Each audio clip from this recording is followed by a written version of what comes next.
स्वागत है भैया आप सबका।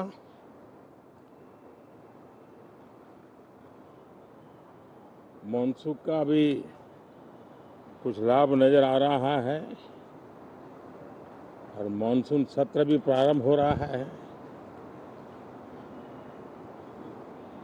मानसून हो या मानसून सत्र,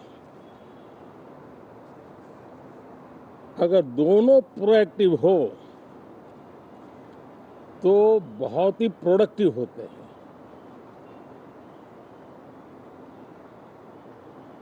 और दोनों को प्रोडक्टिव होते हैं तो देश का कल्याण होता है, जीव मात्र का कल्याण होता है। और इसलिए हम यही प्रार्थना करते हैं कि मानसून भी प्रोएक्टिव रहे, मानसून सत्र भी प्रोडक्टिव रहे। साथियों, पिछले एक महीने में देश ने अनेक सिद्धियां प्राप्त की है और देशवासी गर्व से भर जाएं, इस प्रकार की सिद्धियों का सिलसिला चला है। चाहे राष्ट्रीय हो, अंतर्राष्ट्रीय हो और अब तो अंतरिक्ष भी हो। एक प्रकार से भारत के लिए गर्व के पल रहे हैं। पिछले वर्ष मानसून सत्र के ठीक पहले भारतीय नागरिक इंटरनेशनल स्पेस स्टेशन पर पहुंचा था और कल ही परसों भारत का एक युवा स्टार्टअप, उसने बहुत बड़ी सिद्धि प्राप्त की है। विश्व के कम ही देश हैं जहां इस प्रकार से प्राइवेट साहस हुए हैं और भारत के युवाओं ने अंतरिक्ष में नई उड़ान भरी है। बहुत बड़ी सफलता है। और ये जो स्काईरूट स्टार्टअप है, उसमें जो नौजवान काम कर रहे हैं, मुझे बताया गया उनकी पूरी टीम की जो एवरेज एज है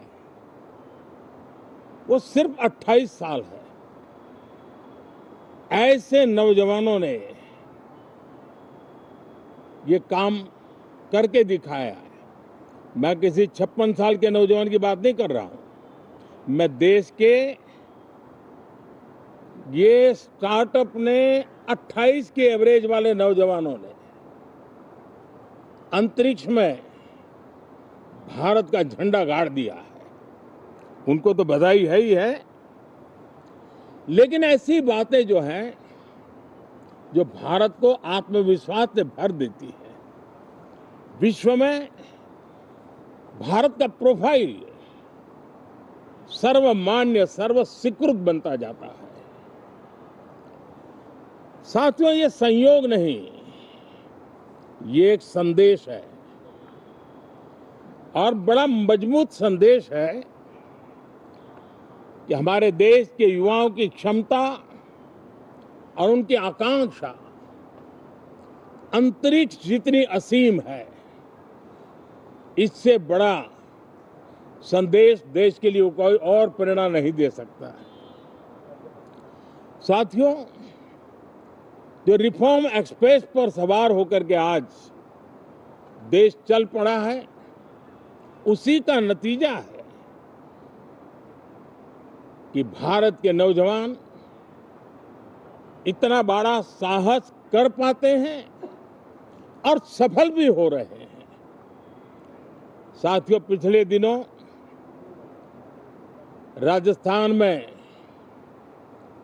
बहुत बड़ी ऑयल रिफाइनरी देश को समर्पित की गई।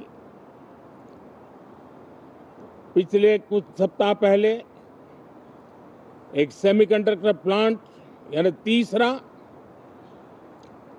देश को समर्पित किया गया। अभी कुछ दिन पहले ग्रीन हाइड्रोजन से चलने वाली ट्रेन, और विश्व में बहुत कम देश ऐसे हैं कि जिनके पास ये सुविधा है, लेकिन भारत ने जो हाइड्रोजन ट्रेन देशवासियों को समर्पित की है वो सबसे ताकतवर इंजन वाली है और सबसे लंबी है।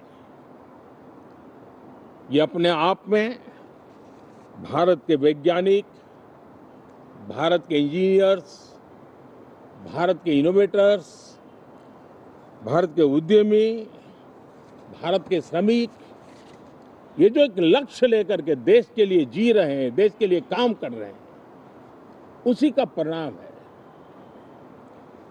साथियों, हम भली भांति जानते हैं और पूरी दुनिया चिंतित भी है, लगातार कहीं न कहीं युद्ध की स्थितियां बनती रही है। पश्चिम एशिया के युद्ध के कारण